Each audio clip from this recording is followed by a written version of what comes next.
Get comfortable with English and comfort. This is your English listening practice podcast to help you learn and improve naturally. I remember once I was at a big gathering event, and something happened to me there. Oh, what was it? Well, there was this group of people, and they were talking about something so incredibly interesting, a topic I know a lot about. And I had so much I wanted to say, so many thoughts and ideas. So, did you jump in? Did you share your thoughts? That's the thing. I really wanted to, but I just didn't know how to join the conversation. I kept thinking, what if I interrupt? What if it's awkward? And I just stayed quiet. Later, I felt really bad that I didn't say anything at all. Oh, I completely understand that feeling. I think almost everyone has been there. You have so much to contribute, but that little voice in your head stops you, and you just feel stuck on the outside. Exactly. It's that moment when you wish you could just confidently step in and share your ideas, but something holds you back. Well, this is what we're doing today. We're going to talk all about how to talk to anyone with confidence. We'll share simple, practical ways to feel more comfortable joining conversations, speaking your mind, and connecting with people. I'm Liam, by the way. And I'm Emily. This is English in Comfort, the place where you can relax, lie down, or even listen while you sleep. No pressure, no stress, just real conversations. So, if you want to talk to anyone confidently and easily, get comfortable, grab your tea, and let's get started. So, Liam, why do you think it's so hard to talk to people sometimes? I think it often comes down to just feeling nervous. Our mind starts overthinking everything. We begin to worry about what the other people might think of us. Yes, that worry, what will they think, is so strong, isn't it? It is. You start thinking, will I say something wrong? Will they think I'm strange? Am I going to be judged? And when those thoughts fill your head, it makes you stop. Even if you have a lot to say and you really want to join, that feeling just freezes you. That's exactly what happened to me at that gathering. I had so many interesting points, but the fear of interrupting awkwardly or saying something silly just kept me quiet. It felt like a wall in my mind. It's a very common experience. We focus so much on imagining bad outcomes that we forget the good things that could happen. We stop ourselves before we even try. Right? It can really hold us back, even when we have a lot to contribute. But how can we avoid that struggle and begin to feel more confident? Well, it's all about preparing your mindset and practicing your confidence. It's not something you just have naturally. It's a skill you build. That's so true. It starts even before you say a word, when you decide to join a conversation or even just walk into a room. Yes. Think about your body, for example. You can actually enter and join with a great posture. Stand tall. Keep your shoulders back. It instantly makes you feel a little stronger, and it also makes you look more confident to others. And don't forget a smile. A genuine, friendly smile is a universal welcome sign. It tells people you're open and approachable. And when you speak, use a nice, welcoming voice. Not too loud, not too quiet, but clear and friendly. These physical actions actually send signals to your brain, making you feel more confident. But the biggest battle is often in our minds. That's where we need to change those negative thoughts into positive ones.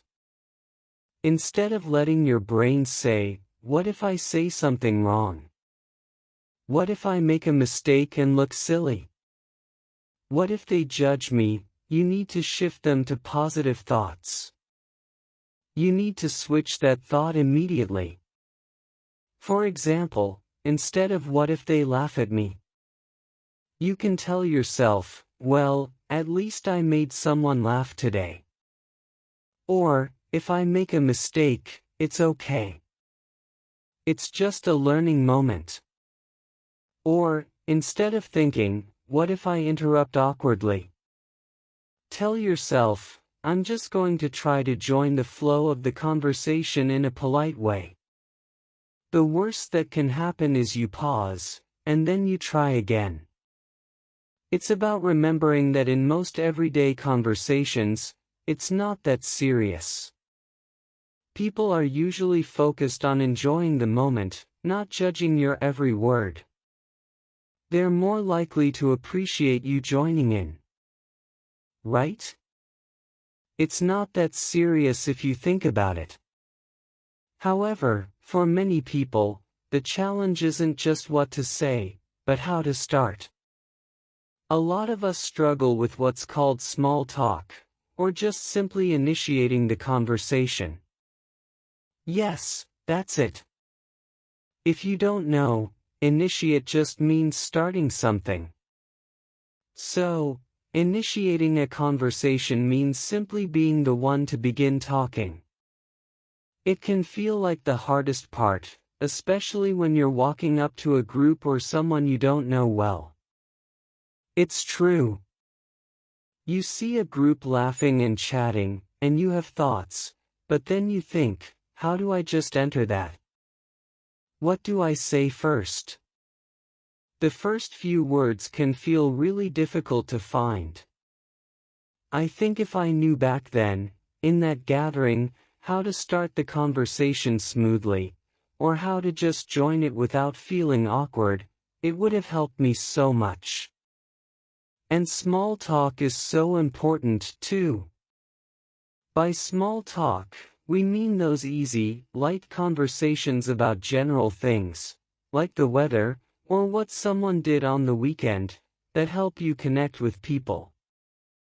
Yes, knowing how to have small talk is really, really important for building confidence. It's how you test the waters, and how you show you're friendly. Now, how do we start a conversation? Let's actually give our listeners some powerful phrases and ways to start a conversation that make them sound confident. These are simple ways and phrases that make that first step much easier and more natural. The easiest way to start is often by simply making an observation about your surroundings, or making a comment on the current situation. This is something you both share, so it's a safe topic. Yes, you're both in the same place at the same time, so you have common ground. For example, if you're at an event where food is served, you could say, "This food is great, isn't it?" Or, "I love this dish. It's my favorite." If you're outside or waiting somewhere, you could say, "It's a beautiful day, isn't it?" Or, "This line is quite long today." See, it's a simple statement or question about something you both experience.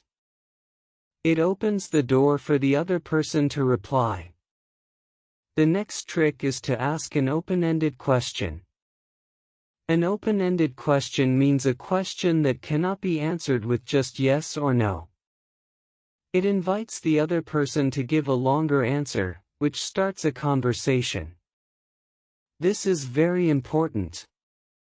If you're at a gathering, you can ask, "What brings you here today?" or "How do you know the host?"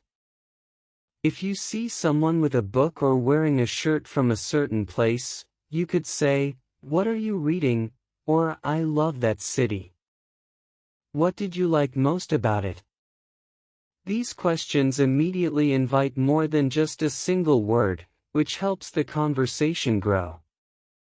Another great way to start is by offering help, or even asking for very simple help yourself. Yes, it creates a small moment of connection. If you see someone struggling with something light, you could say, "Can I help you with that?" or "Do you need a hand?"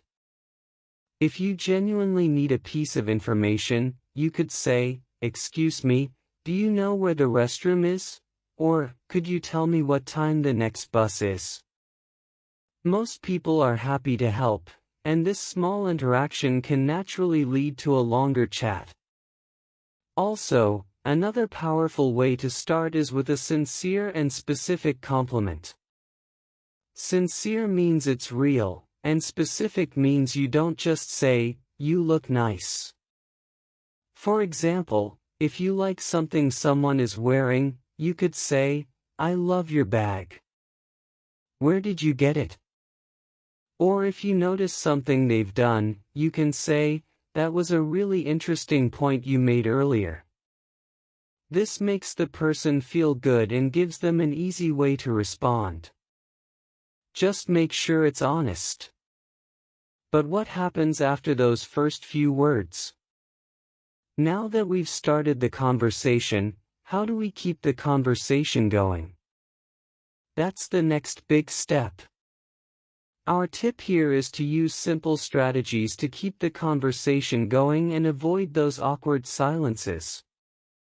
That's right.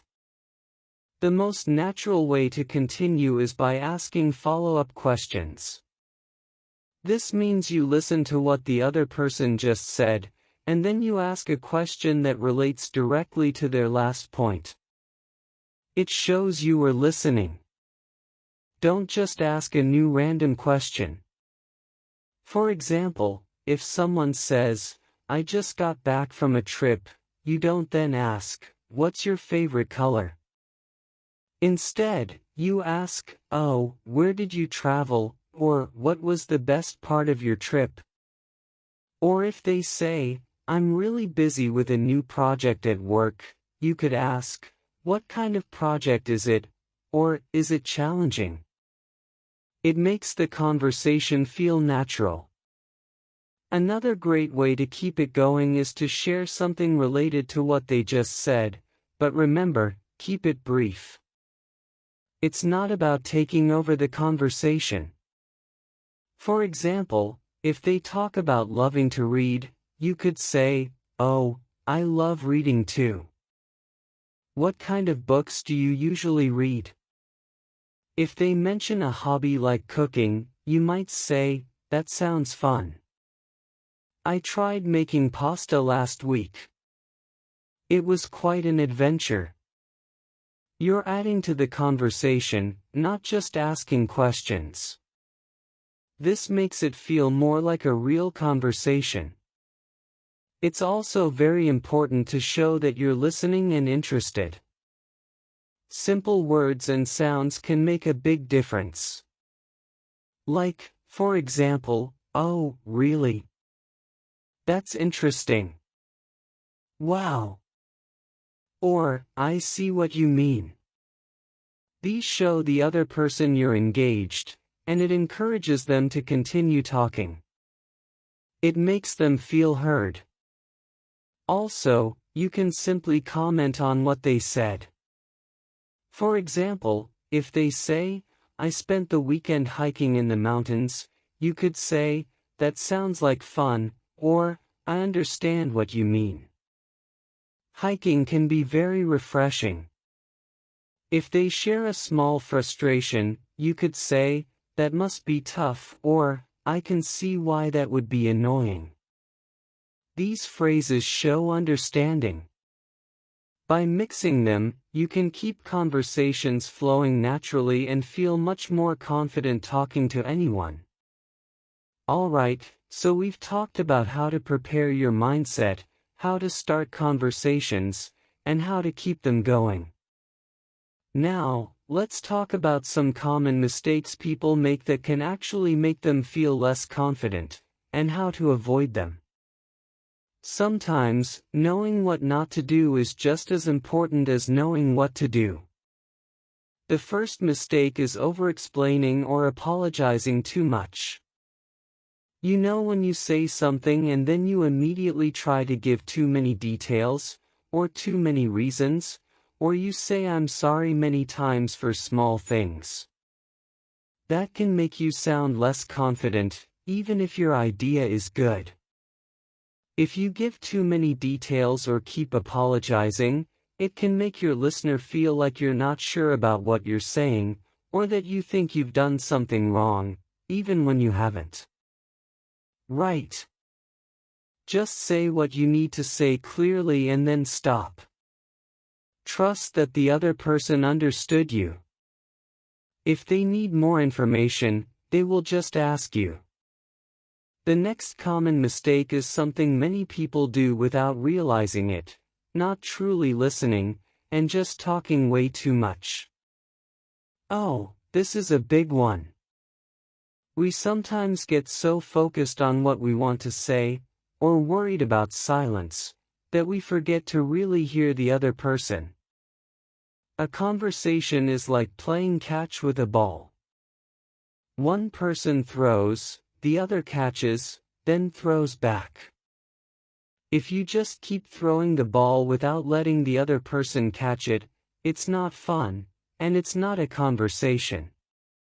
So, avoid talking too much about just yourself, or constantly changing the topic back to what you want to talk about. Give the other person space to speak, and truly listen to their words.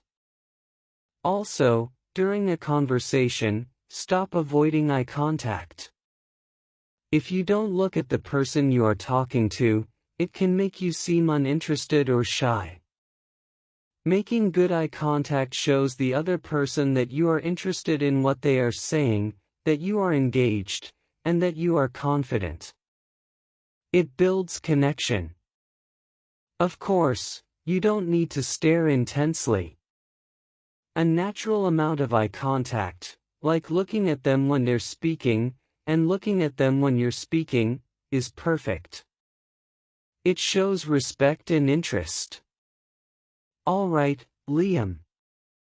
So, we've talked about how to start a conversation, how to keep it going, and what mistakes to avoid. Now, how do you confidently and politely end a conversation?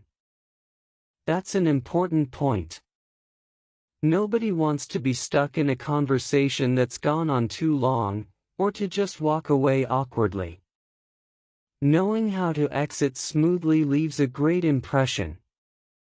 One of the easiest ways to end is to briefly mention something you need to do next or a plan you have. This shows that it's time to move on. It gives a polite reason for leaving. For example, you could say, "Well, I should probably let you go," or simply say, "I need to get going now." Or another excellent way is to simply express your appreciation for the conversation. This leaves a warm, positive feeling. You can say, "It was great talking to you," or "I really enjoyed our conversation." Or if you just met them, you can say, "It was nice meeting you." This shows genuine politeness and that you valued the interaction. If you want to continue the conversation another time, or if you plan to see them again, you can suggest a future interaction. You could say, "Let's catch up again soon," or "Maybe we can talk more about this later." If you're at an event, "I'll catch you later." This keeps the door open for another conversation without having to continue this one right now. And finally, just some simple, polite ways to say goodbye. You can say, "Have a great day," or "Enjoy the rest of your day." Or simply say, "Take care." By combining one or two of these phrases, you can confidently and politely end almost any conversation. For example, "It was really great talking to you, but I need to get going now. Have a great day." We've shared so many practical ways to build confidence in conversations, but there's one more absolutely essential point I want to emphasize that makes all of this much easier, which is, be present and really listen. You see, you simply can't have a truly successful or confident conversation without listening. Well, that's so true.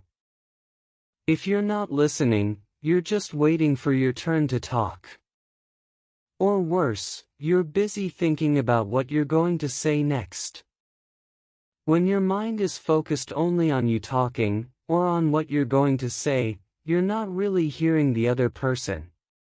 You miss their words, their feelings, and important details. This makes the conversation feel one-sided and can make you seem uninterested. And when you're not listening, it's harder to ask good follow-up questions or to connect with what the other person is saying. The conversation won't flow naturally. So, to be confident and talk to anyone with ease, train yourself to be present in the moment. When someone is speaking, give them your full attention. Listen to their words, their tone, and try to understand their message completely. This makes the other person feel valued and heard. And when they feel heard, they're more likely to engage with you, which naturally boosts your confidence. You'll find it much easier to respond because you truly understood them. So remember, confidence in conversation isn't just about speaking. It's deeply connected to your ability to truly listen and be present with the person you're talking to. This makes your conversations much more meaningful and enjoyable for everyone. To bring it all together, what's the most important thing our listeners can do to really make all these tips stick? Oh, that's easy, Liam. It all comes down to one word: practice. Exactly. All these tips, they're all skills. And like any skill, they get better with practice. Whether you're practicing alone in front of a mirror, recording yourself, finding opportunities to chat with a friend, or even just starting small conversations in daily life, every little bit helps. The key is to actively practice these tips and phrases. Try starting a conversation with a new person. Work on asking follow-up questions.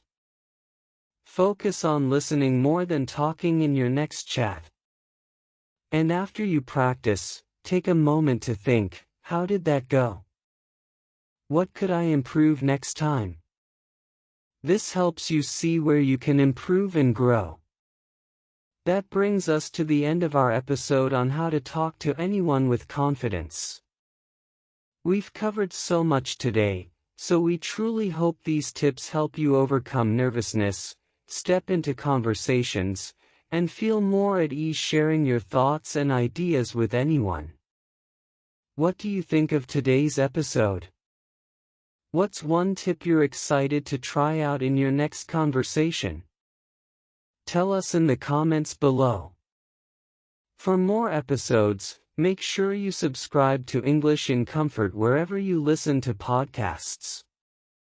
Thank you so much for letting us be a part of your learning journey. Keep practicing, keep improving, and take care, everyone.